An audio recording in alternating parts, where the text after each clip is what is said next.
How to set light mode on Google Chrome mobile. Hello guys, in today's video I'm gonna show you how to set light mode on Google Chrome mobile. First we're gonna do is go to Google Chrome and then click this 3 points here, and then click this one, settings,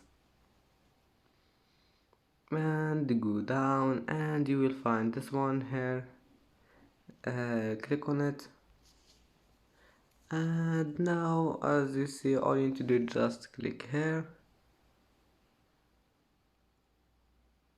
and as you see now Google Google Chrome in light mode.